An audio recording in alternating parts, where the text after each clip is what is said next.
Si që pat edhe nga planet paraprake, sepse nuk donim që të ndalnim rrugtimin ton me minutazh interviste, do t'ja dedikojmë të gjithë kohën dhe vëmendjen Sazanit. Por si erdhëm deri këtu, me çfarë erdhëm dhe mbi të gjitha, ajo që do të fokusohemi sot është tërësisht një temë interesante, e cila do tërheq vëmendjen ton dhe na ka dhënë shumë më shumë se kaq. Kemi ndjekur rrugën nga Triporti i Vlorës dhe kemi ardhur deri në Sazan. Arsyeja nuk është vetëm natyra e bukur, nuk është vetëm sezoni turistik në pikun e tij, por është një personazh shumë i veçantë që ka tërhequr vëmendjen dhe absolutisht pas kësaj interviste do të ketë një qasje akoma më të dashur për gjithë ata që do ta njohin për te uniformës. Bëhet fjalë për shefen e stacionit policor në Triportin e Vlorës, Amarilda Shabani. Mirë se gjej, shumë faleminderit. Mirë se erdhët në bord. Unë jam komisare Amarilda Shabani. Kam rreth 14 vjet në strukturat e policisë shtetit. Për një vit e gjys drejtoj stacionin e policisë kufitare Triport Vlorë, me një staf prej 45 punojësi policie. Punojësit e policisë variojnë nga mosha 60 vjeç deri në moshën më të re që janë 20-23 vjeç. Vetë stacioni i policisë kufitare Triport mbulon një perimetër nga Vjosa, Kryeqderdhja e Vjosës deri në Bristan. 78 km vij drejtare. Ne do të diskutojmë dal nga dal, hap pas hapi, në detaje, shefa Amarilda, jo vetëm pozicionin tuaj, një rol determinant, një rol absolutisht i vështirë, me një qasje e cila hera herës të përballë me sfida shumë të mëdha. Sfida më e madhe deti, por absolutisht edhe individet dhe ruajtja e tërësive të elementeve që jo vetëm sezoni, po gjithë vija bregdetare tjetër ruajtur e mbrojtur kufit dhe çdo gjë tjetër. Do dalim që këtu dhe do t'i marrim me detaje. Si fillim shumë faleminderit. Këtu jemi në Sazan? Jemi në Sazan. Jemi në ishullin e Sazanit, që monitorohet nga stacioni i policisë kufitare Triport. Operojnë disa mjete turistike, duke filluar 22 mjete janë të kapaciteteve të mëdha, nga 500 veta në bord, deri në 43, 44, 35. Kemi edhe mjetet vogla ujore, siç janë gomonet, duke filluar nga 6 persona deri në 40 persona. Ju i njihni pothuajse të gjitha, keni një skanim në kokën tuaj, ashtu si të dhënat vendosura në një kompjuter, keni një skanim se cilat janë mjetet. Janë të administruara të gjithë dokumentacionet e mjeteve lundruese që operojnë në qarkun e Vlorës, duke ndërtuar një tabelë Exceli me dhënat, karakteristikat e mjetit, kush është pronari. Dhe janë të evidentuara edhe në ujë, në det. I njohim, duke i prekur, duke i verifikuar, i njohim pothuajse të gjithë kush operon.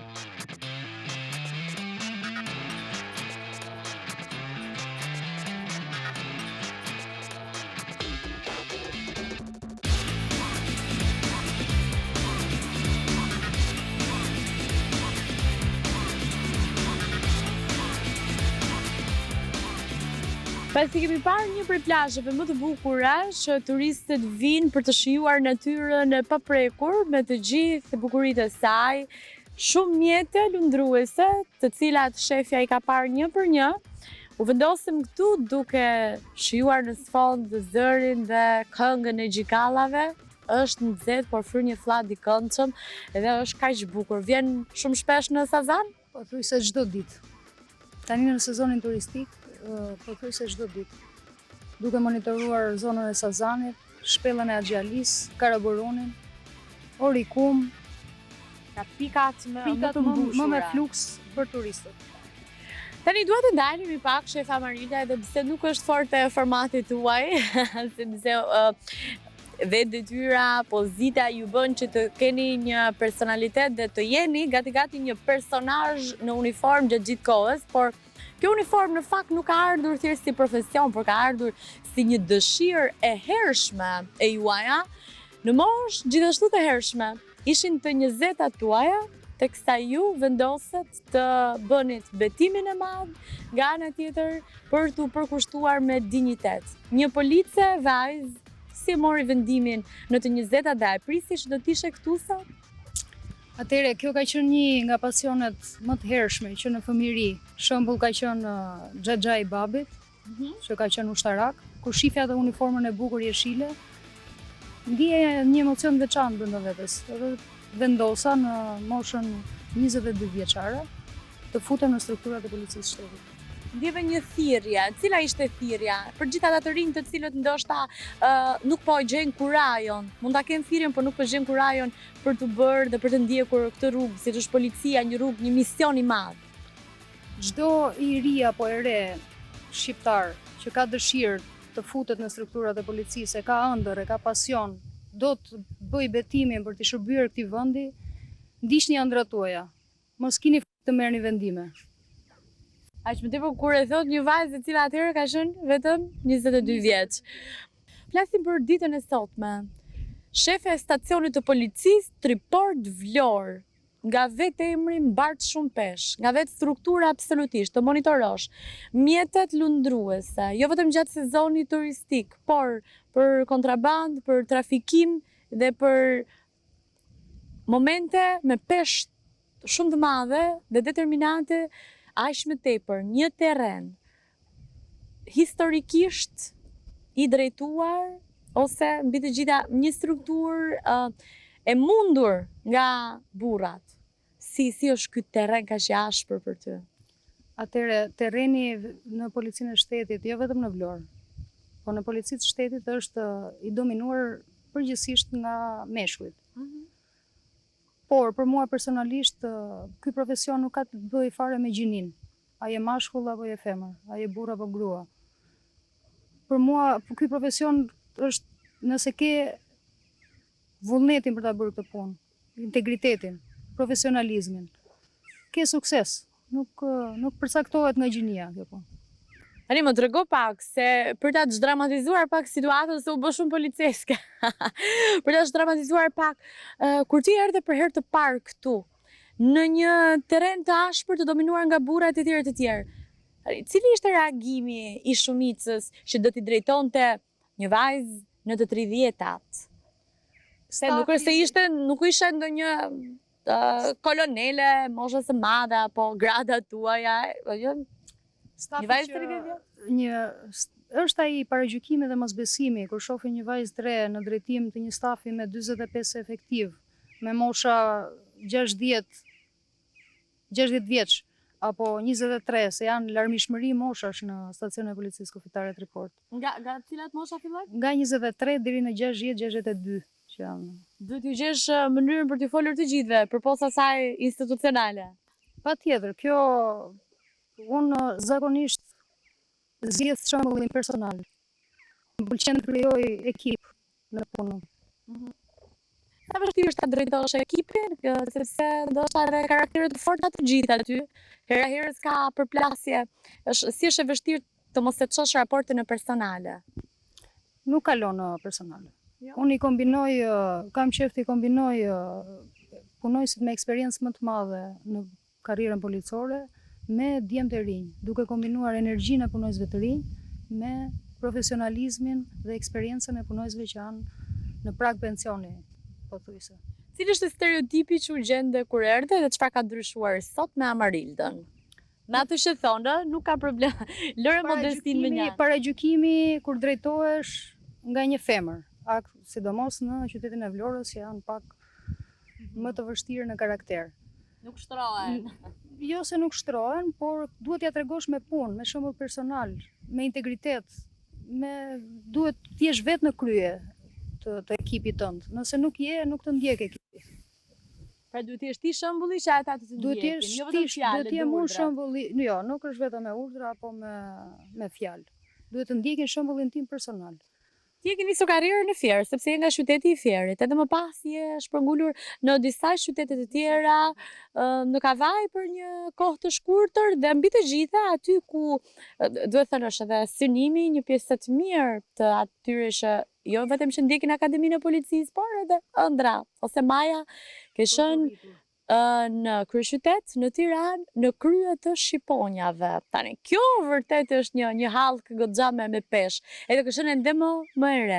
Pra atë periudhë më trego pak. Në 27 vjeçare, u titullova oficere me gradën nënkomisar, ku mora dhe detyrën përgjegjëse turni, komandante turni në sektorin e forcës posaçme Shqiponja në Tiranë, ku kisha një staf prej 33 efektivësh. Ishin djem vajza? 31 kanë qenë djem dhe 2 vajza. Pra 31 djem, tek Shqiponjat. Tek Shqiponjat. E mbajta këtë pozicion te motorrat kam qenë. Kanë qenë se janë të ndara me seksione, mjetet edhe motorrat. Për rreth 2 vjet I kam mbajtur të dyja, dhe mjetet edhe motorrat. Pa aty cila ishte lufta më e madhe me veten dhe më pas me terrenin? I hasur me kërcënime, me momente të vështira, është prekur familja jote në ndonjë rast, të afërmit të tu, si janë historitë, sepse të jesh aq më tepër një femër, një vajzë e re në drejtim, është me të vërtet një përgjegjësi shumë e madhe, përtej asaj që thuhet është ndjerë në kurriz tëndin. Të drejtoja atë ekip prej 33 vetash në një terren siç është kryeqyteti, ke dinamika të ndryshme, ku hasesh me njerëz të ndryshëm, me karaktere dhe personalitete të ndryshme, duke u përballur me njerëz të formuar intelektual apo dhe njerëz me probleme me ligjin. Ku kishte raste që edhe mund të bënin presione në forma të ndryshme, që kush jeni ju që na ndaloni ne për të na verifikuar. Në këto lloj situatash. Si ke zgjidhur konfliktet që të kanë ardhur, po themi deri në derë të shtëpisë? Për te profesionit? Në derë të shtëpisë nuk ka ardhur ndonjë. Nuk ka ardhur? Jo. Atëherë çfarë do thotë kjo, që nëse nuk ka ndodhur një rast I tillë, vlen të përmendet që puna e bër me drejtësi? Duhet jesh I drejtë në vendimarrje. Si me qytetarët I paanshëm, me përgjegjësi, me integritet, profesionalizëm. Nuk mund të shkosh privatisht për të bërë detyrën. Duhet të gatosh ligjin.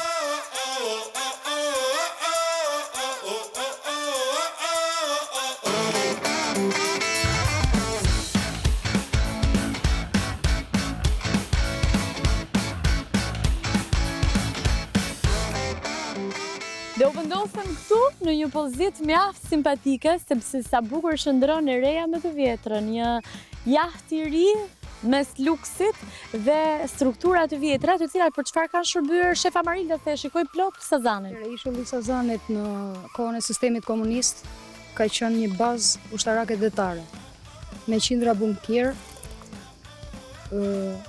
stacione radarësh, bunkier nën toksor, në pak fjalë bazë ushtarake e mirëfillt në kohën e sistemit komunist. Pra ka qenë një nga pikat më strategjike domethënë pika strategjike që është në zonën e Vlorës. Mirë.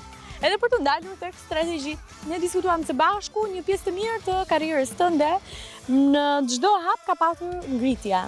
Edhe pse je, siç theksova, ende në të 30-ta. Sistemi juaj I integrimit dhe mënyra se si ju rriteni profesionalisht, aq më tepër kur e doni vërtet këtë profesion dhe kur dëshironi që dinjiteti të jetë udhëheqës dhe profesionalizmi, e ne jemi me fat që udhëhiqemi nga njerëz me parime të mira, cilët janë disa prej pikave që I ke vendosur vetes në atë listën e dëshirave, të qëllimeve, të synimeve për të shkuar dhe më tej. Nisem nga ky fakt sepse Amarilda për këtë sezon ka dalë në top 10-ën e më të mirëve në cilin konkurs? Në konkursin që u hap për 12 vende vakante për shefa komisariatesh, në 76 aplikant dola në renditjen e 10-ta në rezultatet. Të tjerët ishin vajza djem? Vetëm unë isha vajzë. 9 djem? 2 vajza ishin në konkurim edhe 74 djem. Pra 74 djem konkurent, 2 vajza, një nga 2 vajzat ishte Amarilda, e cila rezultoi të ishte në top 10-ën e më të mirëve. Tani ku të çon kjo garë, apo është më shumë për kënaqësi personale, është si certifikat? Për të provuar pjesën profesionale se sa aft jam unë. Më tepër është ego personale për treguar që ku jam. Pastaj e vendos është zgjedhje që e vendos drejtori I përgjithshëm që për të dhënë një pozicion më të lartë. Cili është pozicioni yti I ëndrave në strukturat e policisë? Ëndrat janë patjetër, të kap maja dhe policisë shtetit. Të bëj diferencën, pse jo, pas shumë vitesh mund të jem unë femra e parë drejtoreshe e përgjithshme e Policisë së Shtetit. Ua, dhe mund të mbetet kjo intervistë? U emocionova. Janë ëndra. Dëgjoj ëndrat, nëse kthehen në qëllime dhe ti dukshëm punon për to, absolutisht do t'japin shpërblimin më të mirë të mundshëm. Cilat mendon që janë pikat e tua më të forta, më të pakontestueshme, si karakteriale, por edhe profesionale, që do të bëjnë të paktën në këtë 5 vjeçarin që po vjen, një prej emrave më të qëndësishëm në strukturat e policisë. Qoftë asaj që je në këtë moment, por edhe asaj që do të aderosh. Për të rritur profesionalisht në strukturat e Policisë së Shtetit duhet kesh një disiplinë shumë të fortë. Si personale, po edhe me stafin që drejton apo me punojësit që bashkëpunon. Duhet shumë punë. Unë mendoj që jo vetëm punë, po duhet ta kesh ndarë mendjen se një fakt interesant për ty është që ti jeton dhe frymon në punë. A të ka ndërhyrë kaq shumë në jetën personale puna, tani të jemi të sinqertë. Ndikon, patjetër që ndikon. Oraret e gjata në punë, harrojmë ndonjëherë të merremi me jetën personale. Harrojmë të takojmë prindrit. Po përveç kësaj, edhe harrohet. Mirë se Amarilda është edhe beqare, mund ta themi këtë statusin. Po patjetër. Është edhe beqare, duket që puna është jam shumë e fiksuar te pjesa e punës. Dua çdo gjë ta kem të planifikuar, të organizuar dhe të shkoj çdo gjë atje ku duhet. Edhe nën kontroll. Nën kontroll. Merr masa të rrepta kështu si të cilësojnë? Jam pak natyrë e prerë. E prerë edhe me masa të rrepta. Ka kufi, çdo gjë ka kufi. Sepse edhe ti te kufiri je. Ka kufi. Mirë, këtu jemi pranë një jahti, këtu ankorohen mjete të mëdha? Këtu pjesa e këtij molit, moli vjetër domethënë, bregzohen pjesat e anijeve të mëdha turistike. Është më i përshtatshëm për t'u lidhur që zbresin turistët dhe frekuentojnë sezonin. Pjesa turistike në këtë sezon që jemi në pikun e tij dhe gjatë gjithë zhvillimit që prej fillimit, cilat kanë qenë disa prej rregullave strikte që keni vendosur për këtë vit edhe që i keni qëndruar? Atëherë unë çdo fillim sezoni turistik bëj thërras në takim të gjithë operatorët turistik që operojnë në qarkun e Vlorës. Ku i bëj të qarta rregullat, kushtet që duhet të jetë dalin në lundrim. Dhe këto kushte dhe rregulla janë që nga respektimi i kapaciteteve që duhet të kenë në bord, në bazë të certifikatës lundrimit që specifikon numrin e turistëve që duhet të ketë, aq duhet të ketë në bord. Nëse i kalon, ka masë administrative për këtë pjesë. Dokumentacioni i mjetit lundrues duhet mbahet në bord gjithë kohës. Të hyrjet dhe daljet në molet e autorizuara në qarkun e Vlorës, nuk lejohet dalësh në bregzim në zona në stacione plazhi ku ka turist që mund të rrezikojnë jetën e tyre. Këto janë masa drastike që Drejtoria Vendore e Kufirit Vlorë po vepron duke i gjobitur me 500.000 lekë të reja çdo shkelës të këtyre natyrave. Bregzimet, kush del që rrezikon jetën e qytetarëve, do gjobitet maksimalisht. Dhe për ta hequr mendjen nga gjobat dhe masat drastike, ne do shijojmë disa prej pamjeve fantastike që ofron Sazani, një vend ku natyra është treguar kaq bujare dhe deti vazhdon të jetë një festar i çmuar i pafundëm për Shqipërinë, shqiptarët dhe mbi të gjitha për gjithë ata që na vizitojnë. Shefe Amarilda, unë të uroj shumë suksese dhe të jesh një ideal i së mirës, i të drejtës edhe mbi të gjitha për Vlorën si fillim, por edhe në çdo hap që të ndjekësh. Faleminderit. Faleminderit juve, faleminderit.